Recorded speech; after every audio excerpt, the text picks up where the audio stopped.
Okay, on to trig in chapter 6. In 6.1, we are doing radian measures. So it's a new unit. You probably remember on your calculator, you always have to make sure you're in degree mode. Well, now you're gonna have to make sure you're in radian mode when you're using radians. Just so you know, those modes only matter when you're touching the buttons sine, cos, and tan.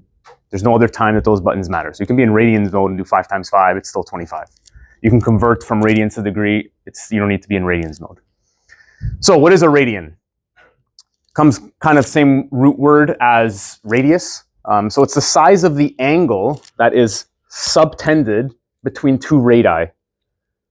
Okay? And as the radii move apart from each other, so as the radius gets bigger, the arc length grows. And the arc length is just the distance around the circle.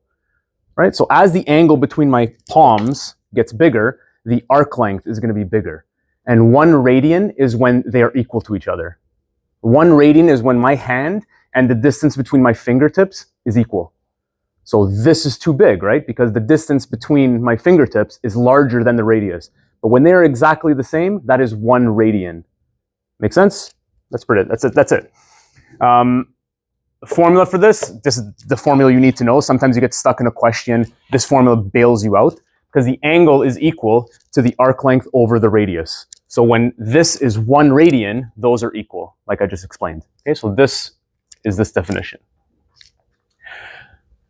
So if you think of the arc length like the circumference, bring back our circumference formula, c equals 2 pi r. Well, it's not c anymore, now it's a. It's the distance around the circle, that distance between the fingertips there. So a is 2 pi r, and we're going to say that theta is 360. So if I go all the way around, the arc length will be the full circumference of the circle. Okay? And that's 360 degrees. Now, this is just like some theory. You don't really need to know this. You can just use the formula. But it's nice to know what a radian exactly is and how to convert it. So if we use the formula we just learned, theta is a over r, we're going to get this. So instead of using a, instead of using this, we're going to use 2 pi r, because that's what the circumference is when you go full rotation. That's what the circumference is. So I have my formula, I replace the a with the 2 pi r, and now my r's can cancel out. Which leaves me with theta is 2 pi. So I was just talking about a full rotation, right? So 360. So if I'm saying 360 is 2 pi, this is my conversion. This is something that's very important for you to know. Both of these are going to come into your mind almost every single question. 360 is 2 pi radians, 180 is pi radians all the time. And you have to know those, if you remember trig from last year, because the most important 2 things we talk about in trig is the 0 degrees, the 180 degrees, and the 360 degrees. Okay, if you remember, it's always the x-axis that we're kind of doing all the reference angles from. So we have to use 0 radians. We have to use 180, pi radians. We have to use 360, 2 pi radians. So those are very, very common numbers. Now, things you actually need to know. Converting. You need to know how to convert from radians to degrees and degrees to radians. It's extremely straightforward. From degrees to radians, you just have to multiply by pi over 180. Okay? From radians to degree, you do opposite, 180 over pi. Now, the easiest thing to remember the difference, because they're the same, sometimes you mix match them, is that to get out of radians, you always have to divide by pi because there's a pi in radians. Just like if you have to go into radians, pi is going to be in the numerator because radians has to do with pi, whereas degrees has to do with 360. Okay, so let's put it to work here. I got to convert each of these to radians, 20 degrees. So I go 20 degrees to radians, so times 180 over, times pi over 180. This is 20 pi over 180, or pi over 9, if you can see that. Okay, I got rid of my zeros. The 2 over 18 reduces to a 1 over 9, so this is just pi over 9 radians. Now, if I do pi over 9 in my calculator, if I'm in the right mode, I'm going to get like 0.35. Okay? It's much more useful for me to be in fractions of pi. Much more useful. So pi over 9 radians is a fantastic answer.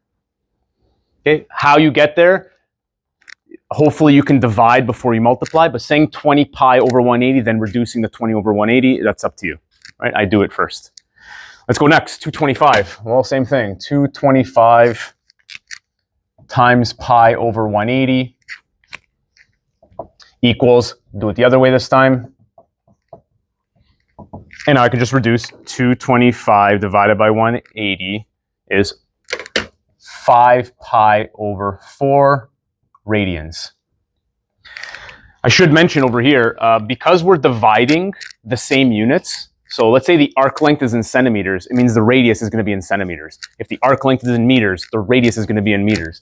So because we're dividing the same units to find radians, radians doesn't actually have a unit. So we just say radians. So there's actually no unit to it. It's kind of like a ratio. Well, it is. Okay, let's go backwards now. We've got to go from radians to degrees. 5 pi over 6. Look here. To go from radians to degrees, I've got to multiply by 180 over pi.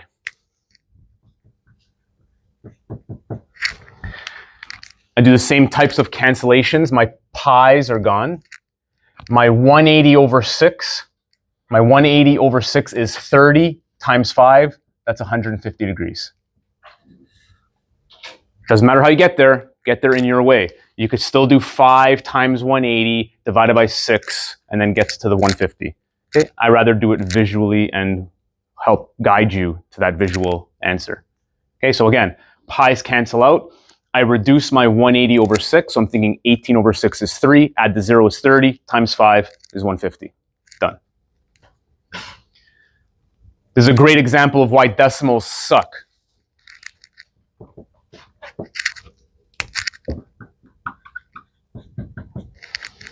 I have nothing here. I have to pick up my calculator. Whereas over here, I can do some cool stuff and not do much work. Over here, it's 1.75. I'm actually tempted to convert the 175 into a fraction so I can start canceling stuff. But whatever, sometimes I gotta pick up my calculator. It's not always gonna be a nice number. 180 times 1.75 divided by pi. I don't know what my pi buttons is. There it is approximately 100 degrees.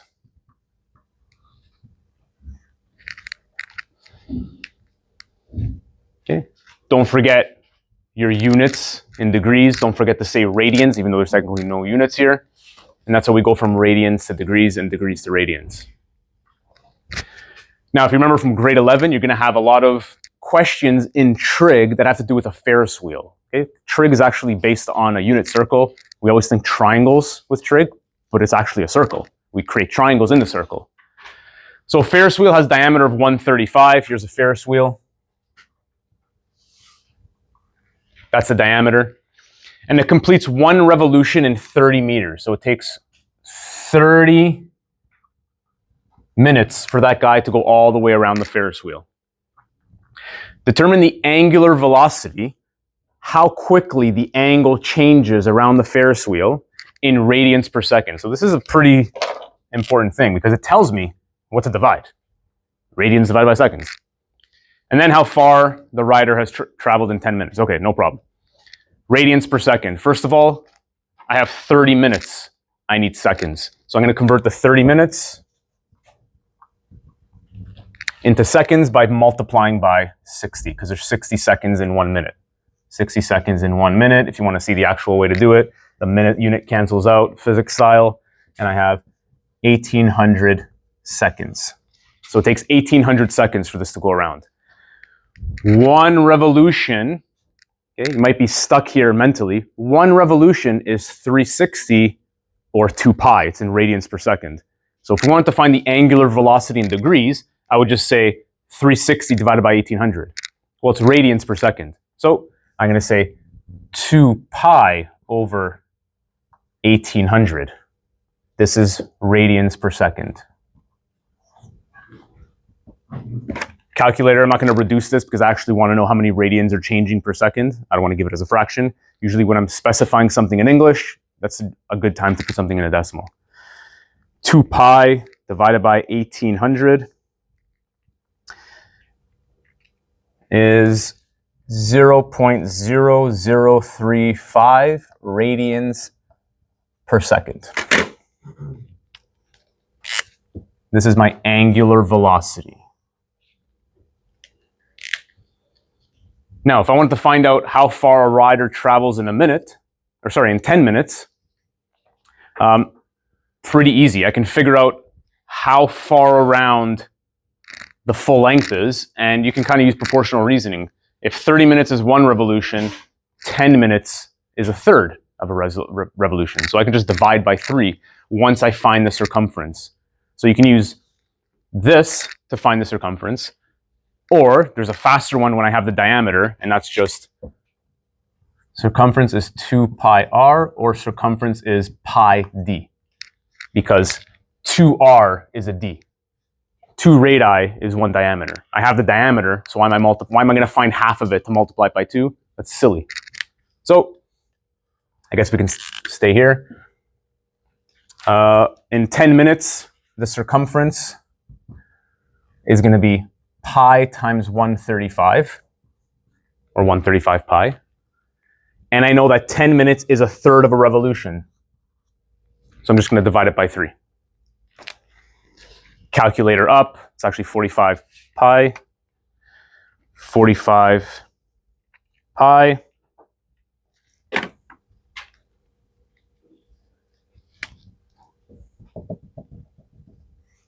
So I can say, therefore, in 10 minutes, the rider travels 141, what's the units? Meters.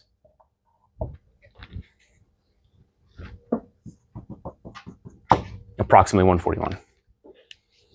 Okay, not very tricky here, but we do use a lot of circles. So you have to navigate your way around a circle, understand what the circumference eventually equals. And when I say eventually equals, I mean, in terms of like a trig graph, what's the circumference equal? What's the speed equal? What's the starting point equal? All these things come from a circle.